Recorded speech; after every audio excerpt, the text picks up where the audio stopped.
Happy rails to you.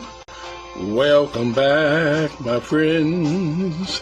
Happy rails to you. It's good to see you again. Thanks for watching the channel and the videos. Sometimes they go real fast and sometimes they're slow. Happy rails to you. Glad you're watching.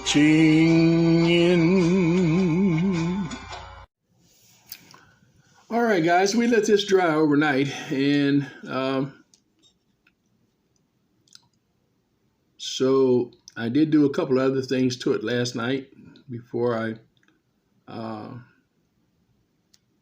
laid it down for the night. And one of those things, or three or four of those things, I might say, is I replaced these dog ears on here. I don't know whether you can see them or not, but there's one there. I didn't replace this one. It's just partially there. I replaced this one, and this one, and this one. They were all broken off. And so I went in and I actually glued, I was going to use metal, and then I decided at the time last night to go ahead and use little wood popsicles, pieces of popsicle stick. I like popsicle stick wood because it's hard and it's easy to work with. So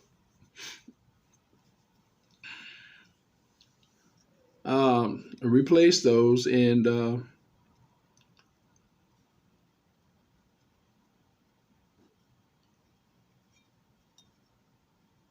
they set up fairly well, but there was a couple of them that still didn't set up like I thought they should have.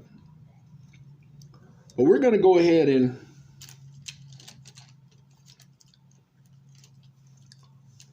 blacken these. Now nobody will see them, so we're just going to take the highlighter and just go ahead and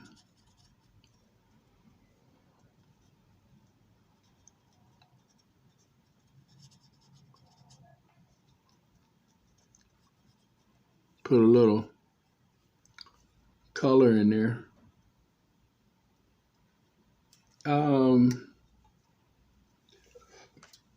Better yet, it'd be quicker.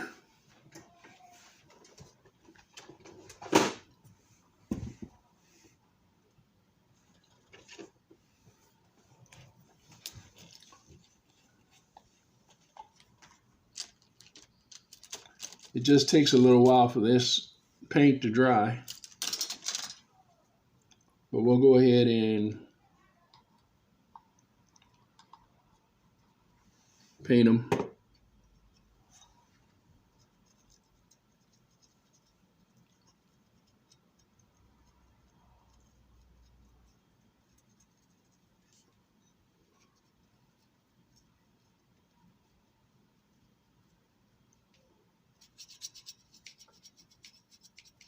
Now I'm just going to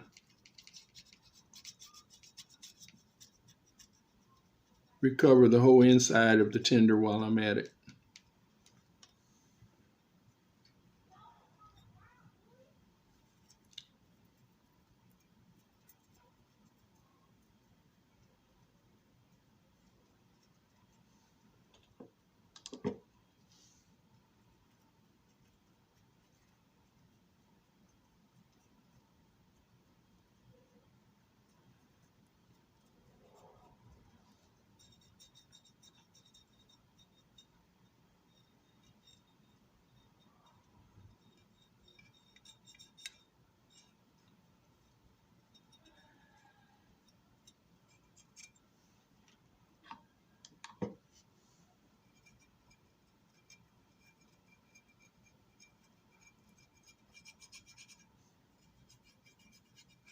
You just kind of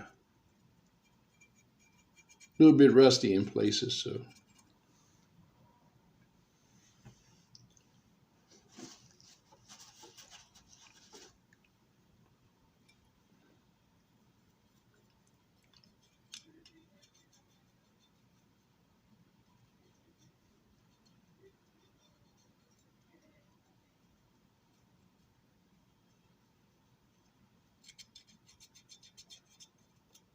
whereas for the most part, you don't see the inside of the shell after we put the insert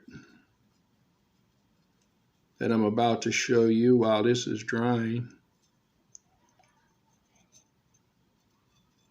in. You won't see basically any of the inside of the tender except for around the edges. So, but if we go ahead and paint it, at least it'll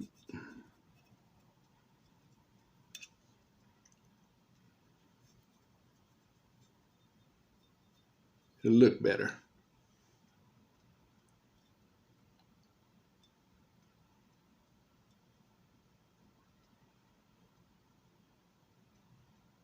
And I love it when a plan comes together.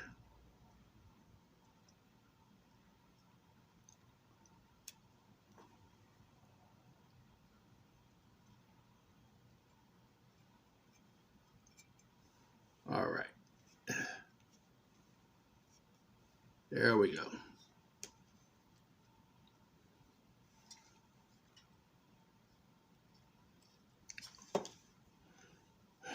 Now,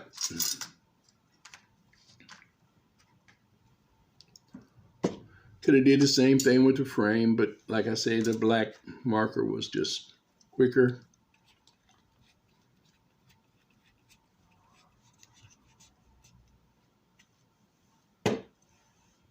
Now, I'm going to leave this out because we've got some more black painting to do. And since I can't spray anything. Now, on the inside of the tender, there is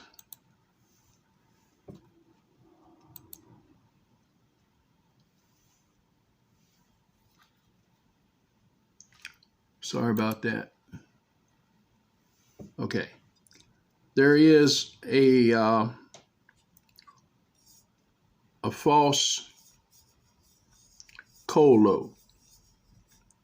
And so I've reduplicated that cold load. Of course, theirs is rougher than mine. Take this loose.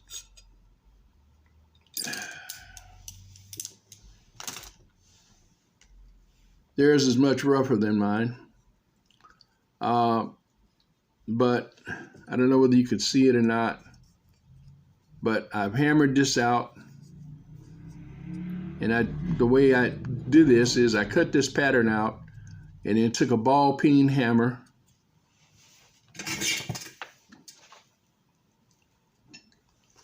You can do this at home, just like I've done it here. And you can do this with any of your cold loads that you want to rebuild one of these for your cold load. You just cut your pattern out, get your piece done, and just take your ball peen hammer, flip it over to the back side, and tap it out. Now,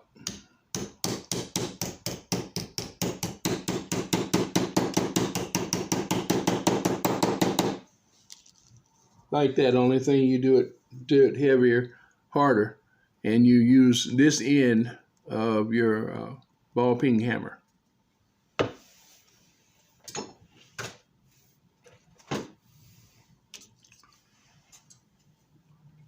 And this is your result.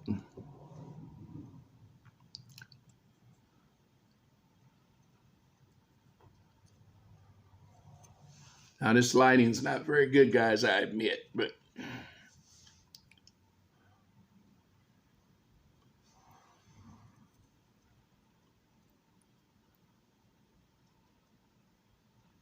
And of course, the harder you can hit it, the bigger whelps you can put in it. But I think that came out pretty nifty.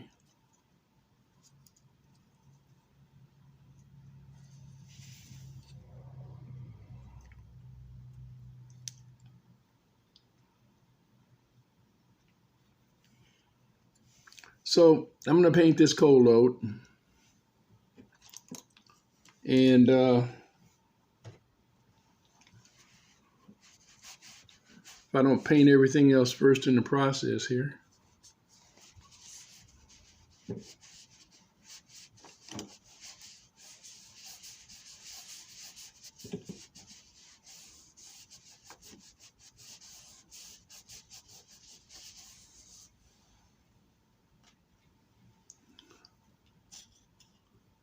And then we'll mount this coal load. Now, I want to show you in the frame, there's two sets of holes, one set of slots for the tender shell, dog ears to go into in the front of the tender shell. And then these two are for your coal load, which go in there like that. And then it attaches back here to the rear of your tender shell.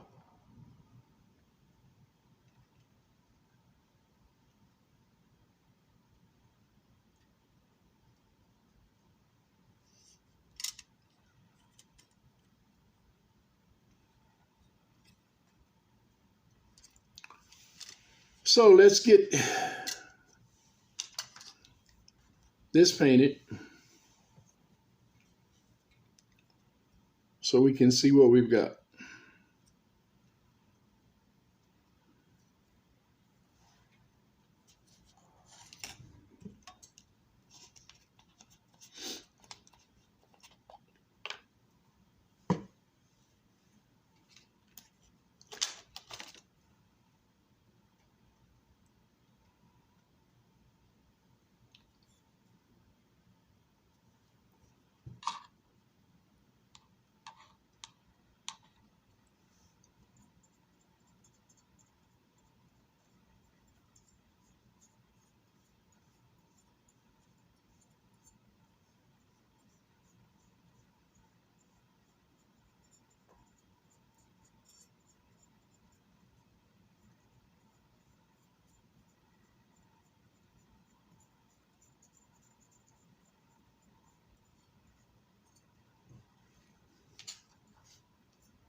I put it on fairly heavy.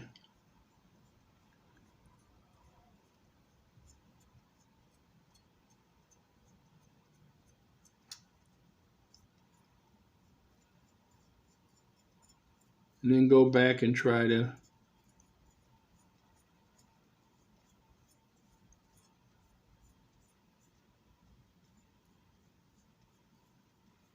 even it out some.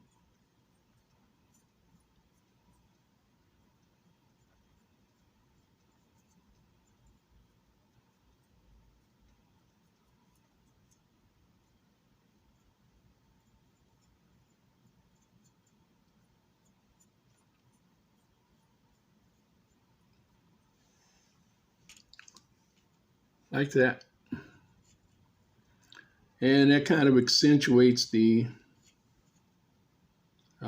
raised places in it, so you can see them just a little bit better. If we had even better light, you could see it more.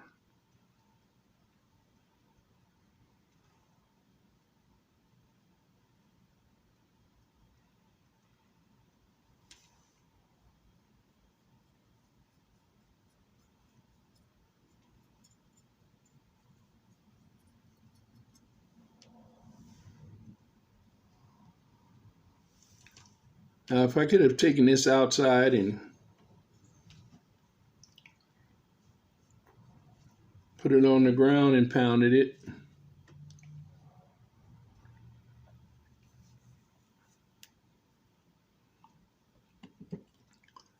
I could have gotten some really heavier dents into it.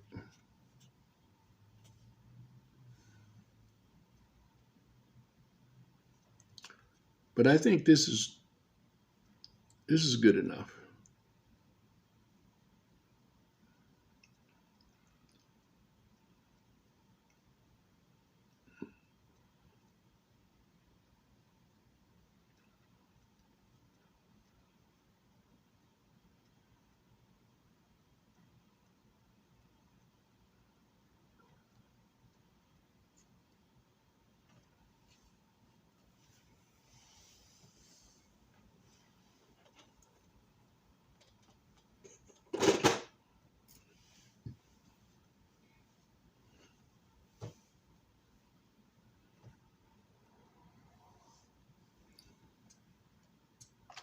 Last night I was playing around with the engine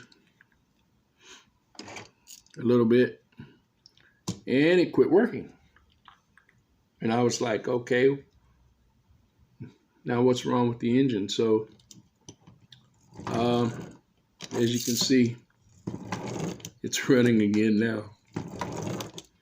But what had happened was the spring had expanded and was all the way down here. So when I set it on the track, I tried it on the track. When I set it on the track, the spring was actually pushing up in the middle on the center rail, and was actually holding the train up off the track to whereas the wheels wouldn't turn.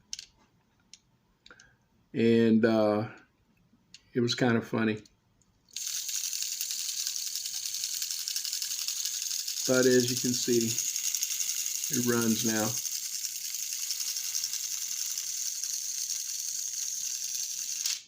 And there comes that spring.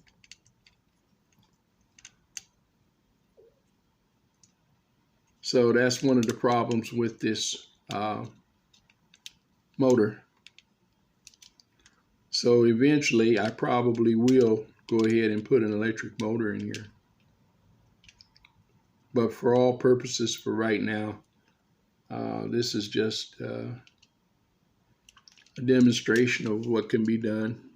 It's something for me to do.